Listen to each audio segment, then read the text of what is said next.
Hello students, बच्चों आज हम पढ़ रहे हैं विभू काका। पाठ का नाम क्या है बच्चों? विभू काका। अपने लिए सभी जीते हैं बच्चों, लेकिन जब कभी हम दूसरों के काम आने का मौका मिलता है तो बड़ी सुखद अनुभूति होती है। आपकी विशेष शिक्षा दीक्षा व प्रतिभा का महत्व उस समय और भी बढ़ जाता है जब आप दूसरों के लिए भी सोचते हैं। यही कारण था कि विभू काका शहरों की चकाचौंध त्याग कर गांव में आ बसे और अपना शेष जीवन गांव की तरक्की में लगा दिया। बच्चों, प्रस्तुत पाठ ऐसे ही एक व्यक्ति की जीवनी का अंश है जिन्होंने विदेशी चकाचौंध छोड़कर गांव की खुशहाली को अपने जीवन का उद्देश्य बना लिया। जी हाँ, हम बात कर रहे हैं विभू काका की। आइए जानते हैं उनके बारे में यह पाठ पढ़कर। इतने वर्षों बाद उन्हें देखा तो पहचान न पाया। ऊपर से नीचे तक विभू काका एकदम बदल गए थे। पहले कोट पैंट पहना करते थे, टाई लगाना भी नहीं भूलते थे, जूते भी चमचमाते हुआ करते थे। किंतु अब विभू का कुछ दूसरे ही लगते हैं, एकदम बदले बदले। खादी का कुर्ता पजामा, साधारण सी चप्पलें, सिर के बाल भी छोटे छोटे, लगता था ये विभू का कोई और है। काका पहचाना नहीं, मैंने कहा ही था कि काका लिपट पड़े। अरे विजू, तू तुझे नहीं पहचानूंगा, कब आया तू? आज अभी, मैंने हंसते हुए कहा। सामान कहाँ है? उन्होंने उत्सुकता से पूछा। मैंने सामने रखे झोले की ओर इशारा किया तो वे चौंक पड़े। बिस्तर बिस्तर कुछ नहीं? आश्चर्य से उन्होंने पूछा। मैं हंस पड़ा। इतनी लंबी यात्रा में बिस्तर कहाँ उठाकर फिरता, इसी से काम चला लेता हूँ। काका के मुख पर प्रसन्नता झलती और वे मेरी पीठ थपथपाने लगे। शाबाश बेटे, यह हुई न बात। विभू का मेरा सामान भीतर रखवाकर कहीं बाहर जाने लगे। घर के लोगों को जाते जाते यह हिदायत देना नहीं भूले कि विजय का ध्यान रखना। सचमुच मुझे कहीं कोई कष्ट अनुभव नहीं हुआ। मैं आश्चर्य से काका का यह अनोखा संसार देख रहा था। मैंने देखा दो दो ट्रैक्टर चल रहे थे। घर के पास ही पशुओं के बाड़े में दो गायें बैठी जुगाली कर रही थी। सामने हरी भरी सब्जियों की बगीची थी। दूर लहराते खेतों के उस पार बहुत बड़ा फलों का बगीचा था। काका का यह नंद नवन मुझे बड़ा लुभावना लगा। सारे लोग अपने अपने काम में जुटे थे। दोपहर तब विभू का को नहीं लौटे। मुझे आश्चर्य हुआ। एक कर्मचारी से पता लगा आज मंगलवार है ना, काका दूसरे गांव में गए हैं।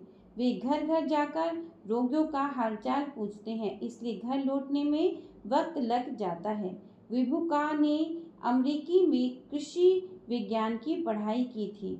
उसके पास भारत लौटकर दिल्ली के पूसा कृषि अनुसंधान संस्थान में वर्षों तक काम कर रहे थे। देश में पैदावार कैसे बढ़े, लोग भूखमरी से कैसे मुक्त हों, इस पर वे अक्सर बातें करते थे। उन्होंने धान और गेहूं की ऐसी नई किस्में तैयार की थी जो कम वर्षा वाले क्षेत्र में आसानी से उगाई जा सकती थी। मक्का पर भी उनकी खोज कम महत्वपूर्ण नहीं थी। एक एक भुट्टे की जगह उन्होंने 6-6, 7-7 भुट्टे उगाए थे। इन खोजों के लिए सरकार की ओर से उन्हें कई पुरस्कार प्राप्त हुए थे। अक्सर वे यूरोप, अमेरिका की यात्रा पर निकल जाते थे। वहाँ बड़े बड़े भाषण दिया करते थे। सफलता उनके कदम चूमती थी। विदेश में बसने के लिए उन्हें वहाँ की सरकारों ने बड़े बड़े प्रलोभन भी दिए थे। किंतु काका को तो अपना देश ही प्यारा था। अपने ही देश के किसानों की सेवा करने में क्योंकि उन्होंने ठान ली थी। काका अब पूरी तरह बदल चुके थे, एकदम किसान बन गए थे। यहाँ बच्चों, कैसा लगता है आपको? नए सिनेमा हॉल हैं, नए बड़े बड़े होटल क्लब। आपको पढ़ने के लिए पुस्तकें भी यहाँ नहीं मिल पाती होंगी। मैंने चिकित्सा से पूछा तो विभू काका हंस पड़े। अरे पगले, यह तो चारों ओर का दृश्य देख रहा है। सिनेमा हॉल क्या इससे अधिक आकर्षक होते हैं? बड़े बड़े होटलों में भला क्या रखा है? यहाँ जैसा ताज़ा अनाज, ताज़ी सब्जियाँ, ताज़ा घी, दूध, दही क्या शहरों के बड़े बड़े अमीरों को भी मिल पाता होगा? प्रकृति की सबसे बड़ी खुली किताब तो हमारे सामने है। इससे अधिक अच्छी और प्रामाणिक है क्या ये तुम्हारी किताबें? काका मुझे बच्चों की तरह एक एक बात विस्तार से समझाने लगे। शाम को तो वे मुझे अपनी जीप गाड़ी में बैठाकर आसपास के गांव में घुमाने ले गए। वहां का अनोखा दृश्य देखकर मेरी आंखें खुली की खुली रह गई। लोगों में सभी घर पक्के थे। गांव में सभी घर पक्के थे। सब घरों के आगे गायें बंधी हुई थी। गांव के बीच एक पाठशाला थी। सब बच्चे साफ सुथरे कपड़े पहने हुए थे। लोग स्वस्थ तथा हंसमुख थे। मैंने पूरे भारत का भ्रमण किया है, पर ऐसे गांव मैंने कहीं नहीं देखे। गांव के लोगों ने बताया कि यह क्षेत्र पहले सबसे पिछड़ा हुआ था, पर जब से काका ने यहाँ अपना फार्म बनाया, तब से इस सारे इलाके की कायापलट ही हो गई। काका ने खुद घर घर जाकर समझाया कि खेती कैसे करें जिससे अन्न की पैदावार बढ़े।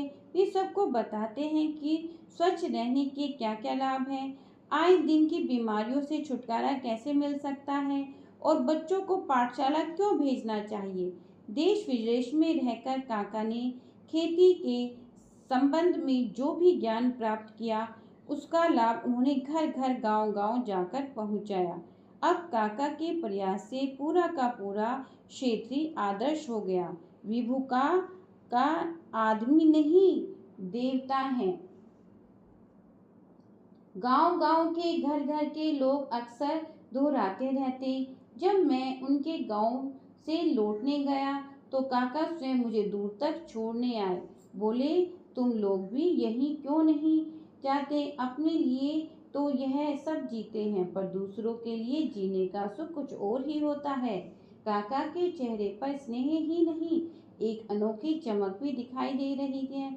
मुझे लग रहा था काका आदमी नहीं, कोई देवता है। जो व्यक्ति दूसरों के लिए जीता है, वह आदमी के रूप में ही देवता होता है।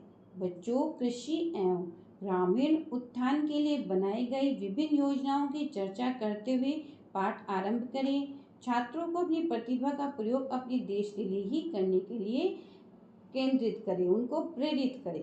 धन्यवाद बच्चों।